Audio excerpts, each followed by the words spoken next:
Very very good morning students.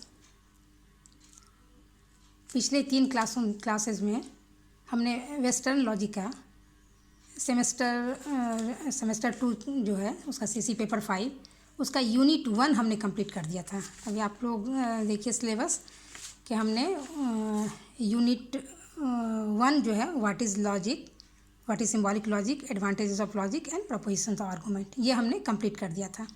तो आज unit 2 हम लोग शुरू करते हैं। यूनिट 2 में देखिए क्या पढ़ना है हमें, categorical propositions and its 4 kind according to quality and quantity. मतलब निरपेक्ष तर्क वाक्य किसे कहते हैं और क्वालिटी एंड क्वांटिटी यानी गुण और मात्रा की दृष्टि से ये 4 प्रकार के जो प्रपोजिशंस होते हैं या तर्क वाक्य होते हैं वे कौन कौन से हैं, इनके बारे में बताना है। तो आइए सबसे पहले हम लोग देखते हैं कैटेगरिकल प्रपोजिशंस क्या है, व्हाट इज़ कैटेगरिकल प्रपोजिशंस। तो आज की इस तारीख है, आज मैं शुरू कर रही हूँ कैटेगरिकल प्रपोजिशन। ठीक है, तो कैटेगरिकल प्रपोजिशंस हम किसे कहते हैं, पहले इसको हिंदी में हम निरपेक्ष तर्क वाक्य कहते हैं, इसे हम देखेंगे। तो हम सभी व्यक्ति जिस चतुर्दिक वातावरण में रहते हैं उस वातावरण का क्षण प्रतिक्षण हमारे ऊपर आघात प्रतिघात होते रहता है। यानी कहने का अर्थ यह है कि हमारे ऊपर वातावरण का प्रभाव हमेशा पड़ते रहता है और यह जो प्रभाव हमारे ऊपर पड़ता है वो हम बाह्य ज्ञानेंद्रियों द्वारा ग्रहण करके हमारे अपने मस्तिष्क में हम उसको भेजते हैं। फलतः हमारे मन में उस वस्तु के प्रति एक विचार उत्पन्न होता है, एक भाव बनता है और यही विचार एक निर्णय का रूप ले लेता है।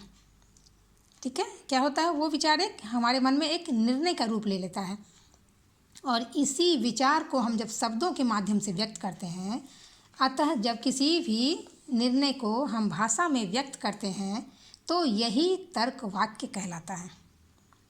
ठीक है, तर्क वाक्य किसे कहते हैं, तर्क वाक्य कहलाते हैं जब हम किसी भी निर्णय को भाषा में व्यक्त करते हैं तब उसे हम तर्क वाक्य कहते हैं।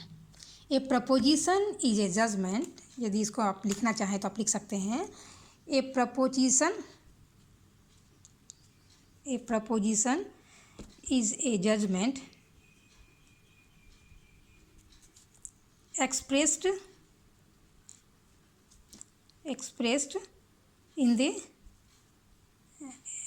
in the form of logic, expressed in the form of language। ठीक है, तो ये हो गया हमारा ये कैटेगरिकल प्रपोजिशन यानी तर्क वाक्य हुआ। लेकिन सभी प्रकार के वाक्यों को तर्क वाक्य नहीं कहा जा सकता है, केवल वैसे ही वाक्यों को हम तर्क वाक्य कहते हैं जिनमें किसी न किसी निर्णय की अभिव्यक्ति होती है। अब सवाल यह उठता है कि निर्णय क्या होता है। तो हमारे सामने ये सवाल उठा कि निर्णय क्या है, फिर तो निर्णय किसे कहते हैं। तो निर्णय एक प्रकार की मानसिक प्रक्रिया है जिसमें 2 या 2 से अधिक प्रत्ययों को जब एक साथ संबंधित किया जाता है, 2 या 2 से अधिक प्रत्ययों को जब हम एक साथ संबंधित किया जाता है तो उसे हम निर्णय कहते हैं। जजमेंट क्या होता है, judgment is a mental act in which 2 और more than 2 ideas are combined together. ठीक है, जैसे एक उदाहरण हम देते हैं कि रोज़ इज़ रेड। जैसे एक एग्ज़ाम्पल हमारे पास होगा, रोज़ इज़ रेड मतलब गुलाब लाल है। जैसा आप ले लीजिए कि रोज़ इज़ रेड, तो इसमें 2 जो ये गुलाब के बारे में जो हम रेड को कह रहे हैं, रेड, इन दोनों को जो मिला रहे हैं कि दोनों को मिलाने से जो एक हमारे पास ये बनता है एक निर्णय जो हम बनाते हैं कि यह गुलाब लाल है, तो इसे निर्णय का रूप देते हैं। यह एक तरह का ये निर्णय हो गया और इसी निर्णय को जब हम भाषा के द्वारा लिख कर या बोल कर अभिव्यक्त कर देते हैं तब उसे ही तर्क वाक्य कहते हैं। ठीक है, लेकिन इस शब्द में इसमें निरपेक्ष शब्द जोड़ा गया है कि ये निरपेक्ष शब्द कि ये निरपेक्ष क्या होता है। तो निरपेक्ष होता है कि जब वो किसी अपने वस्तु का अर्थ स्पष्ट करने के लिए किसी अन्य चीज़ों पर या किसी अन्य वाक्य पर वो निर्भर नहीं करता हो, वो वाक्य अपना अर्थ खुद स्पष्ट कर दे, उसे ही हम निरपेक्ष वाक्य कहते हैं। ठीक है। ठीक निरपेक्ष से अलग एक सापेक्ष वाक्य भी होता है। एक सापेक्ष, ये सापेक्ष वाक्य जो देखिए सापेक्ष वाक्य भी होता है, लेकिन यह अपना अर्थ स्वयं स्पष्ट नहीं करता, वरन अपना अर्थ स्पष्ट करने के लिए किसी अन्य वाक्य पे निर्भर करता है। ठीक है। इसलिए अंतर क्या हो गया, निरपेक्ष वाक्य जो होता है वो अपना अर्थ खुद स्पष्ट कर देता है, जबकि सापेक्ष वाक्य अपना अर्थ स्पष्ट करने के लिए किसी अन्य वाक्य पर निर्भर करता है। हो गया। अब कहता है, अब सवाल जो है जो हम लोग पढ़ रहे हैं कि according to quality and quantity इसके 4 काइंड्स कौन कौन है, तो उस 4 काइंड्स को हम देखते हैं। तो सबसे पहले देखेंगे अकॉर्डिंग टू क्वालिटी। तो ये अकॉर्डिंग टू क्वालिटी यानी गुण की दृष्टि से वाक्य कितने प्रकार के होते हैं। तो गुण की दृष्टि से वाक्य 2 प्रकार के होते हैं। आप देखिए इसे हमने आप लोगों के लिए लिखा है अफर्मेटिव एंड निगेटिव, यानी भावात्मक और निषेधात्मक। ठीक है। तो अब भावात्मक किसे कहते हैं, भावात्मक वाक्य किसे कहते हैं। तो भावात्मक वाक्य का मतलब होता है कि जब किसी तर्क वाक्य में उद्देश्य तथा विधेय के बीच एक भावात्मक यानी स्वीकारात्मक संबंध कहलाता है। ऐसा जो तर्क वाक्य होता है उसमें उद्देश्य के लिए विधेय को स्वीकार किया जाता है। जैसे हम कहते हैं, जैसे हम एग्जाम्पल में लिखा है दिस पेन इज़ ब्लैक, यानी यह कलम काला है। तो इसमें क्या करते हैं, हम पेन के लिए उसका जो गुण है ये ब्लैकनेस, उस ब्लैकनेस को हम स्वीकार कर रहे हैं। ठीक है। अब ठीक इसके निगेटिव में चले आइए कि निगेटिव प्रपोजिशन यानी निषेधात्मक तर्क वाक्य वह तर्क वाक्य है जब किसी तर्क वाक्य में उद्देश्य तथा विधेय के बीच निषेधात्मक संबंध को हम प्रदर्शित करते हैं, अर्थात उद्देश्य के संबंध में विधेय को अस्वीकार किया जाता है, तब वह तर्क वाक्य निषेधात्मक तर्क वाक्य कहलाता है। जैसे इसमें हम एग्जाम्पल दे सकते हैं, this pen is not red. ठीक, यहाँ पर हमने स्वीकार किया है, यहाँ आप देखिए यहाँ हमने स्वीकार किया है पेन इज को ब्लैक है तो पेन को हम स्वीकार किया है, एक्सेप्ट किया है। और this pen is not red, इसमें हमने निगेट किया है कि वह लाल नहीं है, यह कलम लाल नहीं है। तो यहाँ पर हम निगेटिव लगा, ये निगेटिव वाक्य हमारा हो गया। तो इसीलिए गुण की दृष्टि से क्या हो गया, 2 तरह के वाक्य हो गए, एक अफर्मेटिव और दूसरा हो गया निगेटिव। ठीक है। अब चले आइए क्वांटिटी के हिसाब से। क्वांटिटी यानी परिमाण या मात्रा भी कह सकते हैं। मात्रा की दृष्टि, आप मात्रा कहें तो ज़्यादा अच्छा होगा, वरना परिमाण को आप लोग परिणाम ना समझ लें, तो आप इसे मात्रा समझें। ठीक है। मात्रा की दृष्टि से क्या होता है, अधिक, जैसे मात्रा में अधिक और कम कहते हैं वो मात्रा हो गया, और परिणाम जो होता है वो रिजल्ट, वो दूसरी बातें हो गई। तो आप परिमाण में यदि कन्फ्यूज़न आपको हो रही हो तो आप इसे मात्रा कह सकते हैं अकॉर्डिंग टू क्वांटिटी। अब मात्रा की दृष्टि से भी हमारे पास 2 तरह के वाक्य होते हैं, एक होता है यूनिवर्सल और दूसरा होता है पर्टिकुलर। यूनिवर्सल को कहते हैं पूर्णव्यापी और पर्टिकुलर को कहते हैं हम अंशव्यापी। ठीक है। तो पूर्णव्यापी, सबसे पहले हम जानें कि पूर्णव्यापी वाक्य हम किसे कहते हैं, पूर्णव्यापी तर्क वाक्य हम किसे कहते हैं। तो जब किसी तर्क वाक्य में विधेय अपने संपूर्ण उद्देश्य के संबंध में जब इस प्रकार के तर्क वाक्य में विधेय अपने संपूर्ण उद्देश्य के विषय में विधेय में कुछ स्वीकार या अस्वीकार करता है। यदि वो स्वीकार कर लेता है तो वह वाक्य पूर्णव्यापी भावात्मक होता है, और यदि अस्वीकार कर लेता है तो पूर्णव्यापी निषेधात्मक हो जाता है। ठीक है। ठीक उसी तरह भी अभी जैसे ऑल मैन आर मॉर्टल एक एग्जाम्पल हम दिखा रहे हैं, तो ऑल मैन मतलब सभी मनुष्य के लिए मॉर्टलिटी को स्वीकार किया गया है। ठीक है। ये हो गया पूर्णव्यापी। लेकिन यही कह देते कि नो मैन आर ऑनेस्ट। ठीक है। नो मैन आर ऑनेस्ट, तो ये और नो मैन किसी भी व्यक्ति के लिए यहाँ सीधे ऑनेस्ट नहीं है, इसमें सभी पूरे संपूर्ण उद्देश्य के लिए विधेय में उसको अस्वीकार किया गया है। ठीक है। अब चले आइए, अब आ जाइए आप पर्टिकुलर वाक्य जो होता है यानी अंशव्यापी तर्क वाक्य। तो पर्टिकुलर अंशव्यापी तर्क वाक्य हम किसे कहते हैं, जब ऐसे अंशव्यापी तर्क वाक्य में जो संपूर्ण वस्तुवाचकता को स्वीकार या अस्वीकार करता है। ठीक है, क्या करता है अंशव्यापी? वो पूरी अंशव्यापी वाक्य जो होता है वो उसमें कुछ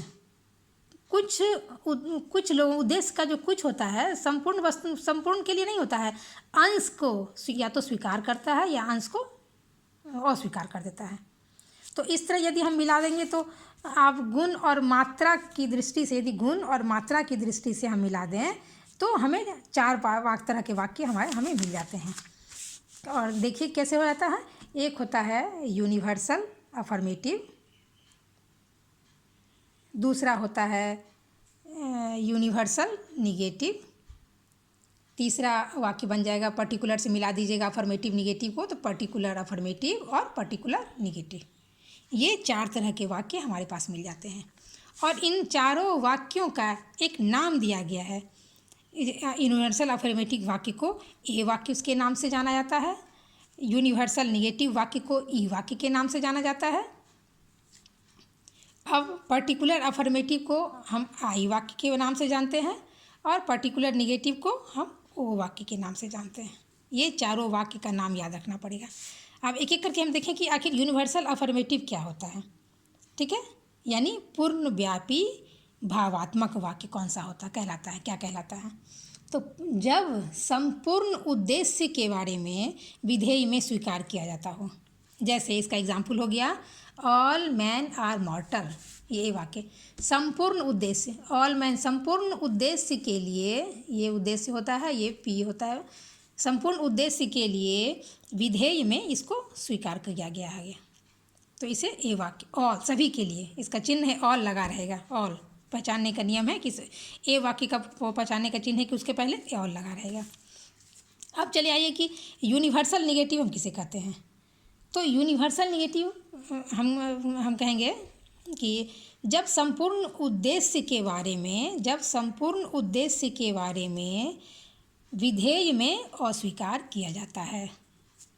ठीक है, यहाँ देखिए संपूर्ण उद्देश्य के बारे में क्या है, ये मैन उद्देश्य हो गया, इसके बारे में विधेय को क्या किया गया है, नो, अस्वीकार किया गया है। देख रहे हैं, अस्वीकार किया गया है, इसलिए इसे पूर्णव्यापी निषेधात्मक कहते हैं। निषेधात्मक का चिन्ह होता है कि नो लगा हुआ, नहीं, not, never, not a single लगा हुआ, तो सब निषेधात्मक हो जाता है। और तो ये पूर्णव्यापी निषेधात्मक वाक्य जो हो गया यूनिवर्सल निगेटिव, उसको ई वाक्य के नाम से हम जानते हैं। और ई को पहचानने का तरीका है कि किसी भी वाक्य में नो लगा रहेगा, इसको बिल्कुल ध्यान रखना है। अब चले आइए कि पर्टिकुलर अफर्मेटिव यानी अंशव्यापी भावात्मक वाक्य हम किसको कहते हैं। तो अंशव्यापी भावात्मक वाक्य वह वाक्य है जिसमें कुछ संपूर्ण उद्देश्य के बारे में नहीं बल्कि कुछ उद्देश्य के बारे में विधेय में स्वीकार किया जाए, तब ऐसे तर्क वाक्य को हम अंशव्यापी भावात्मक तर्क वाक्य कहते हैं। ठीक है, अब इसका एग्जाम्पल कैसे हो गया, जैसे हम सम मैन आर ऑनेस्ट हमने लिखा है, ये हो गया एस, ये हो गया पी। ठीक है, ये सब्जेक्ट और ये प्रेडिकेट। इसमें क्या किया था, सब्जेक्ट ऑल सब्जेक्ट के बारे में नहीं कहा जा रहा है बल्कि सम के बारे में, सम कह रहा है कुछ। तो पर्टिकुलर का मतलब ही होता है अंशव्यापी, अंश मतलब थोड़े मात्रा में। तो चूंकि यहाँ सम लगा हुआ है तो सम के बारे में इसमें इसको स्वीकार किया गया है। ठीक है, ऑनेस्ट को स्वीकार किया गया है। और ये वाक्य हमारा जो होता है वो आई कहलाता है। ये वाक्य हमारा आई कहला जाता है। आई को पहचानने का तरीका है कि किसी भी वाक्य की शुरुआत में सम लगा होगा, इसको आप याद रखेंगे अभी। ठीक है, अब आ जाइए कि पर्टिकुलर निगेटिव। तो पर्टिकुलर निगेटिव कौन सा वाक्य होता है, पर्टिकुलर निगेटिव जिस तर्क वाक्य में उद्देश्य के बारे में, कुछ उद्देश्य के बारे में विधेय को अस्वीकार किया जाता हो। अस्वीकार करना मतलब निगेट करना, तो यहाँ नॉट लगा हुआ हो। तो ऐसे पर्टिकुलर अब निगेटिव वाक्य को ओ वाक्य के नाम से हम जानते हैं। और ओ को पहचानने का तरीका है कि उसमें बीच में शुरू में तो सम लगा होगा कुछ, और क्योंकि सम को डिनोट करता है अंशव्यापी वाक्य, और बीच में नॉट लगा होगा। ठीक है, तो ये हमारे पास 4 तरह के वाक्य ये हमारे पास 4 तरह के वाक्य आ गए। ए, ई, आई, ओ। गुण और मात्रा की दृष्टि से मिलाएं हम तो हमारे पास 4 तरह के वाक्य तैयार हो जाते हैं, जिसको universal affirmative, universal negative, particular affirmative और पर्टिकुलर नेगेटिव कहते हैं, जिसको हम ए, ई, आई, ओ के नाम से जानते हैं। ठीक है। और ए वाक्य को पहचानने का तरीका है कि उसके शुरुआत में और लगा होगा। ई वाक्य को पहचानने का तरीका है कि उसमें नो लगा होगा। आई वाक्य को पहचानने का तरीका है कि उस वाक्य में सम लगा होगा। और ओ वाक्य को पहचानने का तरीका है कि उस वाक्य में शुरू में सम और बाद में नॉट लगा होगा। तो इस तरह हमारे पास हमने देखा कि निरपेक्ष तर्क वाक्य किसे कहते हैं और गुण और मात्रा की दृष्टि से हमारे पास 4 तरह के कौन कौन से वाक्य हो गए। तो ये हमारा आज का ये यूनिट 2 का पहला जो हुआ वो आज हमने कंप्लीट किया। ये देखिए सिलेबस में यूनिट 2 का कैटेगरिकल प्रपोजिशंस इसको हमने आज कंप्लीट कर दिया। ठीक है। अब कल की क्लास में हम लोग चले आएंगे डिस्ट्रीब्यूशन ऑफ टर्म। ठीक है, पदों की व्याप्ति, इस पे हम लोग आ जाएंगे। तो आज के लिए इतना ही, कल हम लोग इसे देखेंगे। धन्यवाद।